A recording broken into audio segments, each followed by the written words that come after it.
Louisiana launch pad plans would give Starship a new Gulf Coast site that directly raises the achievable flight rate. This is SpaceX Daily, Episode 80. Vermilion Parish residents will hear today whether SpaceX plans a launch pad near Pecan Island. The public session covers site selection, construction timeline, land use needs, and safety zones. Parish leaders have coordinated with SpaceX on the presentation format and scope. The project targets higher Starship flight rates by adding Gulf Coast capacity beyond Texas operations. Environmental and coastal impact reviews are already underway with local input. While ground infrastructure expands launch capacity, SpaceX is also preparing to move heavy compute hardware off the ground entirely. SpaceX states it will place a full NVIDIA Vera Rubin NVL72 rack-scale system into orbit on a dedicated Starship mission. Early design work centers on radiation hardening and power conditioning for vacuum operation. Musk updated the timeline to a first node in late 2027, with scaling planned for 2028. The mission serves as a technology demonstration that uses Starship payload capacity as the enabling factor. The same orbital compute effort draws direct engineering scrutiny on whether the economics can close. One thing worth watching is whether orbital AI satellites can reach positive economics at all. Analyst reports place near-term success probability at only 7% because of unresolved thermal, radiation, and lifetime issues. Those concerns stand in contrast to proven terrestrial scaling paths that avoid launch mass limits and interconnect challenges. Resolution would require flight-proven hardware before the timeline gains credibility. The engineering realities behind those risks are exactly what the deep dive analysis examines. The engineering angle here starts with the mass and power penalties that every extra kilogram imposes on any launch vehicle. The Vera Rubin NVL72 rack must be stripped to raw silicon, memory, and interconnects while still adding shielding whose mass cuts directly into payload margin. That trade-off creates the classic idiot index problem, where the finished orbital node costs many times the raw GPU silicon and kilowatt hours because launch energy and radiation hardening dominate the bill of materials. Starship's capacity above 100 tons is the only architecture that brings the index down far enough for the economics to close. Once the first node flies, the next cycle can target evaporative cooling loops and optical interconnects that remove heavy copper backplanes required on Earth. Radiation exposure in low Earth orbit adds another constraint that ground clusters never face. Engineers must choose between heavy physical shielding and lighter error-correcting architectures that protect the silicon without exceeding mass budgets.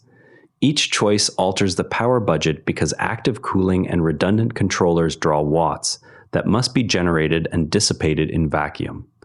The orbital setting therefore turns the familiar data center power density problem into a coupled mass power radiation optimization. Starship's ability to deliver the entire rack in one flight removes any need for on-orbit assembly steps that would multiply complexity.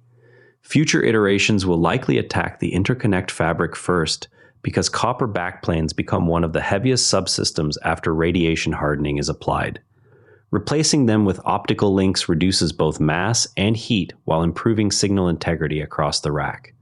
That single change cascades into simpler thermal management and lower overall power draw, directly attacking the idiot index. The same iterative measurement and redesign cycle that improved Raptor-specific impulse now applies to orbital compute nodes. Each flight supplies data that feeds the next hardware revision and tightens the gap between raw silicon cost and delivered orbital performance. While the orbital node work continues, recovered flight hardware is already returning for analysis. Ship 40 is completing its month-long stay in the Indian Ocean after an ocean landing. Recovery teams have finished initial inspections of the upper stage structure and heat shield. The upper stage is now being readied for transport back to Starbase to support post-flight analysis ahead of future integrated tests. Transport planning accounts for the hardware's current condition after extended ocean exposure. On the ground at Starbase, routine operations continue amid IPO preparations. Multiple Cybertrucks have been observed at the Starbase facility during final SPCX disclosure steps. The vehicles support on-site logistics and facility movement while the company completes required regulatory documentation. Spaceflight observers on X are tracking the exact timing of today's Louisiana announcement and what azimuths the new pad might support. Recovery vessel tracking notes the ship's slow transit speed from Christmas Island back toward Texas as it conserves fuel with the upper stage aboard. Local Louisiana forums are discussing potential job numbers alongside coastal erosion concerns tied to any new pad construction. On the AI front, SpaceX plans to place a full NVIDIA Vera Rubin NVL-72 rack-scale system into orbit aboard a Starship mission targeted for 2027. The design adapts the ground-based AI training rack for vacuum operation with added radiation shielding and power conditioning. Musk stated the first launch window sits at the end of next year, with scaling targeted for 2028. Cursor integration work continues to route Grok models to developers through the newly acquired editor platform. The orbital node effort forms part of broader SpaceX efforts to combine launch capability with compute infrastructure. A quick note on the markets. SPCX closed the session flat. Before we go, the next visible milestone is the Louisiana site decision and its effect on Starship cadence. And that's a wrap on today's SpaceX developments. SPCX is trading at $135, down 0%. Share this with a fellow spaceflight fan if you found it useful, and subscribe so you don't miss tomorrow's episode. I'm Patrick in Vancouver. See you next time. Quick tip from the network. Try Fascinating Frontiers next, the most fascinating news from space and science. Every NARA Network show is free at naranetwork.com. And on the website, every episode's visuals live in our free image gallery at naranetwork.com gallery. Royalty-free under Creative Commons. Download with attribution. This episode used AI voice synthesis of my voice. Editorial selection and analysis are my own.